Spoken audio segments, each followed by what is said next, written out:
गठबंधन में नहीं हूं, मैं तो गठबंधन में रहना चाहता हूं। मैं तो साफ तौर पर कहता हूं, इस मामले में कोई हिजाब नहीं है। लेकिन ये लोग हमें नहीं रखना चाहते हैं, क्योंकि इनकी नीयत मुस्लिम वोटों को रखेल बनाकर रखनी है।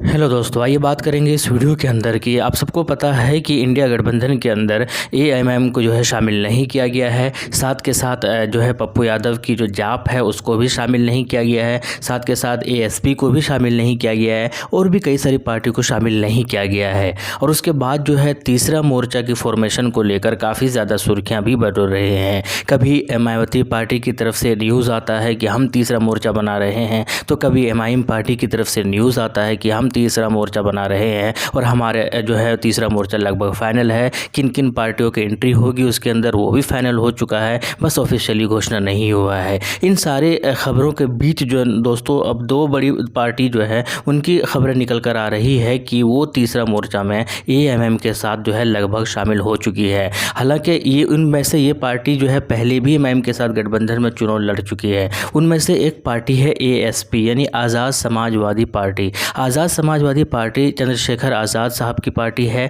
और दलितों को नुमाइंदगी करने वाली ये पार्टी है। अपने आप को कहते हैं कि मायावती ने चूंकि दलितों के साथ इंसाफ नहीं किया है, इसके बाद जो है एएसपी का फॉर्मेशन हुआ, एएसपी का गठन हुआ और तब से जो है चंद्रशेखर आज़ाद लगातार मेहनत करते हुए आ रहे हैं। और कहा यह जा रहा है कि एएसपी के साथ एमआईएम का गठबंधन होने जा रहा है लोकसभा चुनाव के लिए। अब ये पहली बार नहीं है दोस्तों, इससे पहले भी दिल्ली के अंदर जब एमसीडी चुनाव हुआ था तो उस वक्त भी एएसपी और एमआईएम ने जो है साथ मिलकर चुनाव लड़ा था। तो उसके बाद हालांकि बहुत ज़्यादा कामयाबी मिली नहीं थी दिल्ली के एमसीडी चुनाव में और ये गठबंधन जो है टूटा भी नहीं है और दिल्ली के अंदर ये गठबंधन जो है लगभग चल ही रहा है। लेकिन कामयाबी नहीं मिलने की वजह से बहुत सारे लोगों ने सवाल ज़रूर उठाए थे कि ये गठबंधन जो है करना कोई मतलब नहीं है, क्योंकि किसी भी एंगल से ये गठबंधन उतना ज़्यादा कामयाब बनता हुआ नज़र आ नहीं रहा है। क्योंकि एएसपी बहुत छोटी पार्टी है और 2020 में बिहार चुनाव से पहले ये पार्टी जो है इजाद में आई और इसीलिए कहा यह जा रहा है कि इस पार्टी के अलावा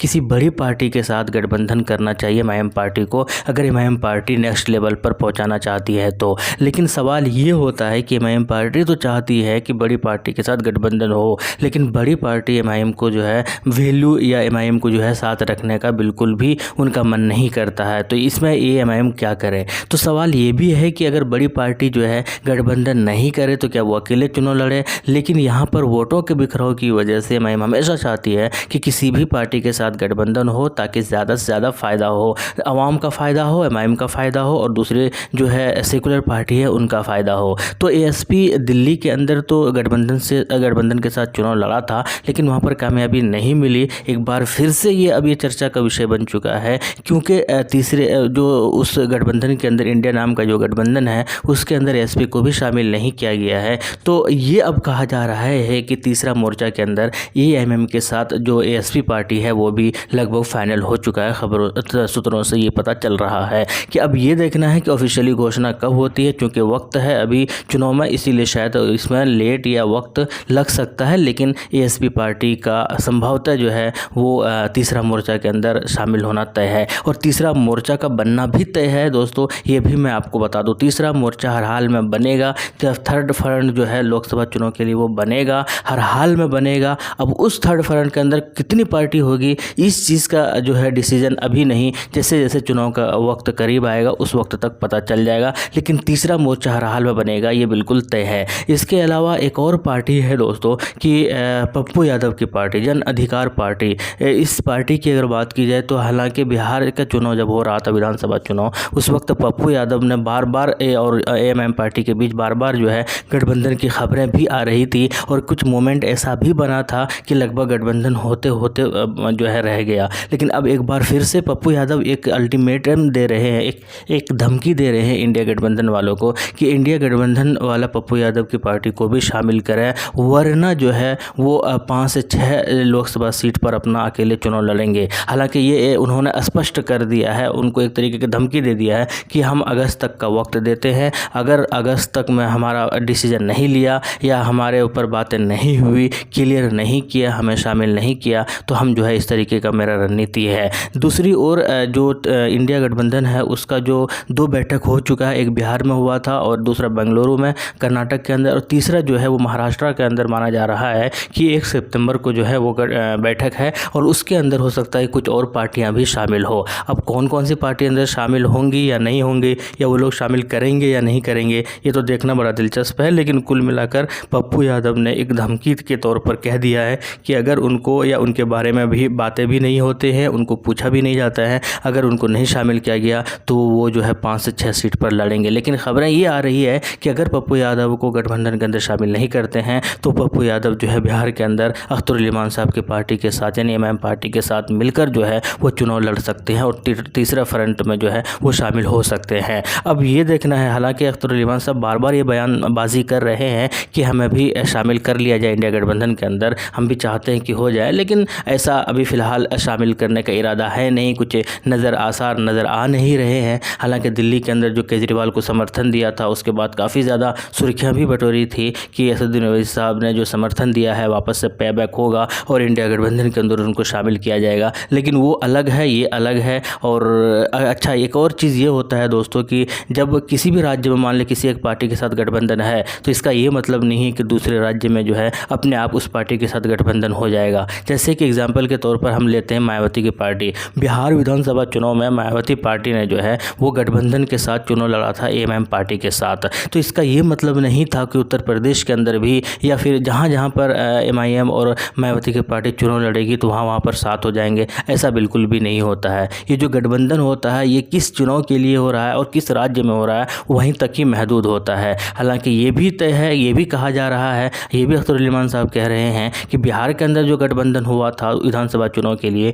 जिसमें ये मायावती की पार्टी थी, एमआईएम पार्टी थी और जो है मुकेश इसके जो कुशवाहा साहब की जो पार्टी थी, तो ये सब का जो गठबंधन तैयार हुआ था वो गठबंधन जो है टूटा नहीं है, वो गठबंधन में बना हुआ है। तो क्या बिहार के अंदर जब लोकसभा चुनाव होगा, हालांकि पूरे भारत के अंदर होगा, लेकिन बिहार के अंदर लोकसभा चुनाव में क्या एमआईएम और मायावती दोनों साथ मिलकर उसी गठबंधन के बेस पर चुनाव लड़ेंगे, ये भी अभी घोषणा होना बाकी है, लेकिन आसार इसके भी नज़र आ रहे हैं। तो कुल मिलाकर तीसरा मोर्चा तो होगा दोस्तों, ये तो बिल्कुल तय हो चुका है। अब उस तीसरा मोर्चा में कौन कौन सी संभावित पार्टी हो सकती है ये भी है। अब कुछ लोग ये भी कह रहे हैं कि जो है मौलाना बदरुद्दीन अजमल साहब की जो पार्टी है AIUDF, उनके साथ गठबंधन कर लेना चाहिए। तो मैं ये बता दूं दोस्तों कि उनके साथ गठबंधन नहीं करेंगे एमआईएम पार्टी। क्यों? क्योंकि मौलाना बदरुद्दीन अजमल साहब की जो ये पार्टी है वो सिर्फ असम के अंदर चुनाव लड़ती है और एमआईएम पार्टी जो है उन्होंने असदुद्दीन ओवैसी साहब ने जो है वो ये घोषणा कर दिया है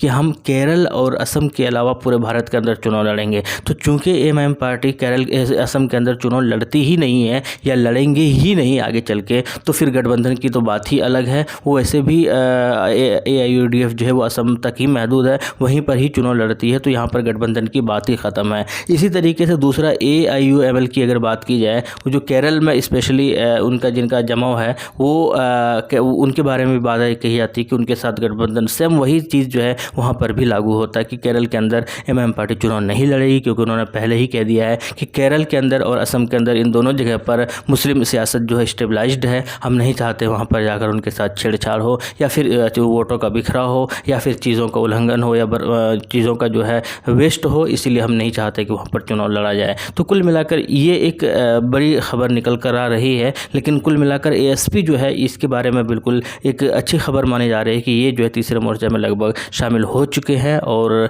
ये भी साथ आपको तीसरे मोर्चे में चुनाव लड़ते हुए नजर आएंगे। खैर, आपका क्या राय है, आपका क्या कहना है, कमेंट सेक्शन में बताइएगा। आपकी नज़र में तीसरा मोर्चा में कौन कौन सी पार्टी होनी चाहिए, एक कमेंट बॉक्स में ज़रूर बताइएगा। मिलते हैं नेक्स्ट वीडियो में। थैंक यू, जय हिंद, लव यू। गठबंधन में नहीं हूँ, मैं तो गठबंधन में रहना चाहता हूँ, मैं तो साफ तौर पर कहता हूँ, इस मामले में कोई हिजाब नहीं है।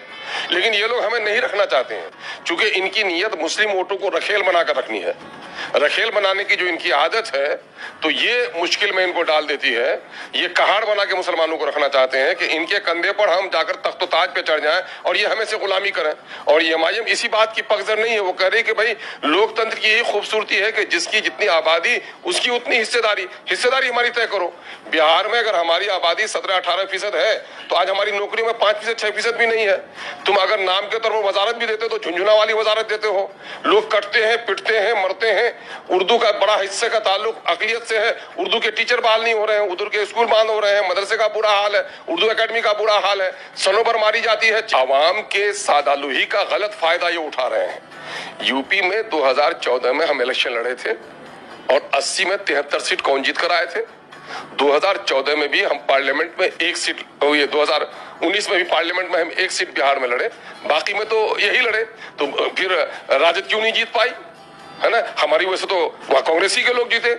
तो ये लोग ये इस किस्म का बहाना बना रहे हैं। मैं बताऊं ये बात बोलते कौन है? ये अवाम नहीं बोलती। अवाम के मुंह में ये बात ठूसने की कोशिश कर रहे हैं। कौन कर रहे हैं ये बात? कांग्रेसी मिजाज के लोग बोल रहे हैं, ये जदयू के लोग बोल रहे हैं। इनको हया होनी चाहिए जरा सी कि बीजेपी ने बाबरी मस्जिद को तोड़ को फख्र किया और ताला किसने लगाया? हम गुजरात के दंगे को कभी माफ नहीं कर सकते। गुजरात में खून बीजेपी नहीं, कोई मुश्किल नहीं है। जब भी इस किस्म के जालिमाना हरकतों के खिलाफ कोई ताकत उठती है तो उनको दबाया जाता है।